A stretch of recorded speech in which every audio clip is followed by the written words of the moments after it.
All right, good morning in the Americas, good evening in Asia, good afternoon in Europe and Africa. It's exactly 4 p.m. here in Nairobi. Time for Citizen TV Briefs. My name is Jimmy Mbogo. Let's get you informed on some of the stories making headlines across the country.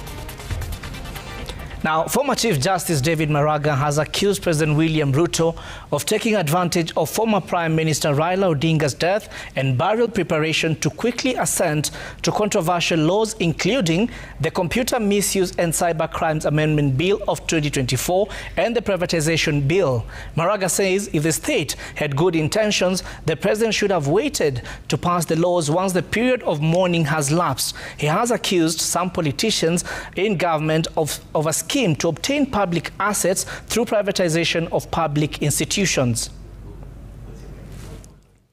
Wanataka kufunga midomo yetu tusije tukazungumuze yale ambao tunaona yanaendelea. Wanataka kuuza mali ya Wakenya kiolela.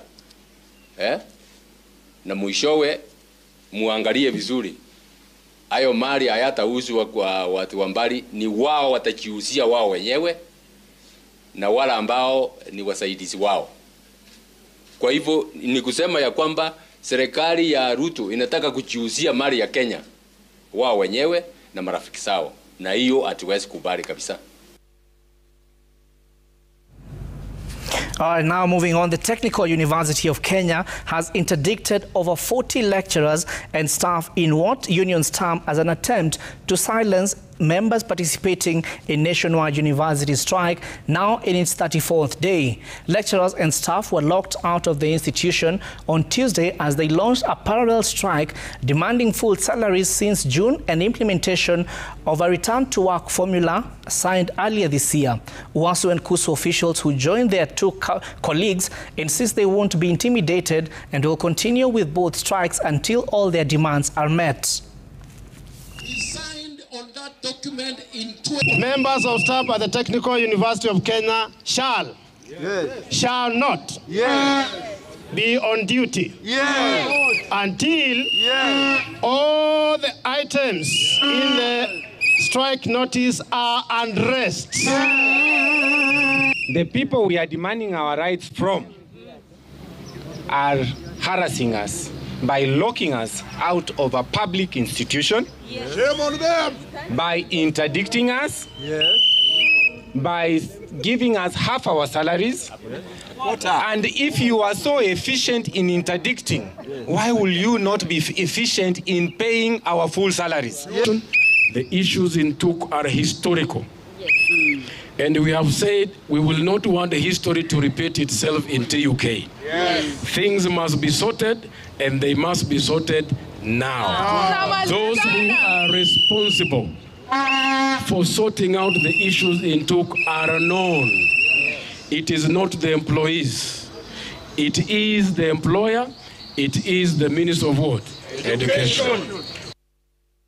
You can now visit Senegal without any visa, at least for 3 months. This is after Kenya and Senegal signed a visa-free access agreement. The two nations also signed a number of agreements, including removal of trade barriers to enhance free flow of goods and services between the two states. Speaking during the ceremony held at State House, Nairobi, the two leaders committed to exploring joint initiatives such as sports program in order to benefit from each other.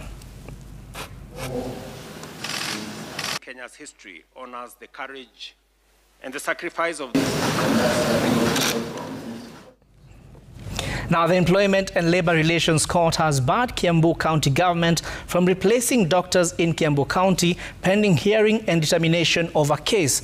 The interim orders issued by Employment and Labor Court Justice Helen Wasilwa restrained the county government of Kiambu from dismissing or replacing medical specialists in the Department of Health Services at the county. The petitioner, Dr. Gathoni Njeri, is one of the striking doctors who have been on a push and pull with the county government since the beginning of the strike in May 26, 2025. The petitioner argues that the move by the county government to advertise their positions on the 15th of October is unconstitutional.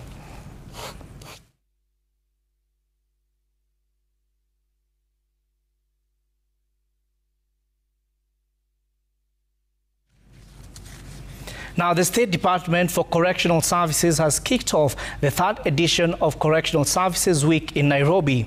The celebration themed Efficient Service Delivery for Common Good marks 3 years of reforms being undertaken to enhance justice, rehabilitation and public safety.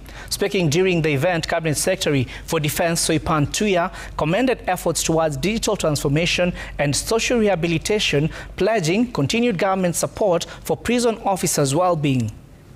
The theme for this year, Efficient Service Delivery for the Common Good, invites us to reflect deeply on what efficiency means within our unique context of the common good. That we use our individual and collective efforts, talents, and decisions to benefit everyone in society. It reminds us that efficiency in correctional service must not be measured merely by numbers or processes, but by the real lasting impact we make in the lives of many who are entrusted to us. We collaborate with the Social Service Agency, Family, Women and Children Committee, Tourism Agency to provide different kinds of training and vocational education to prisons and to improve social adaptation, offer further employment. We are also coming up with a valuation framework so that we can have a proper way or a uniform way of valuing our assets. We are witnessing steady progress through reintegration programs, vocational training, offender aftercare service, and digital innovations that strengthen case management and record systems.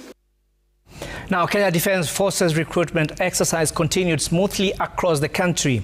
Youth in Trans Nzoia County turned out in large numbers to participate in the recruitment exercise as it enters the 3rd day. The recruitment team is using modern technology to ensure transparency and integrity, ensuring only the most deserving participants join the army. The exercise is taking place in 6 areas within Trans Nzoia County. Fair, just, and open. What we've realized is some of us want to cheat by using some of the unscrupulous means.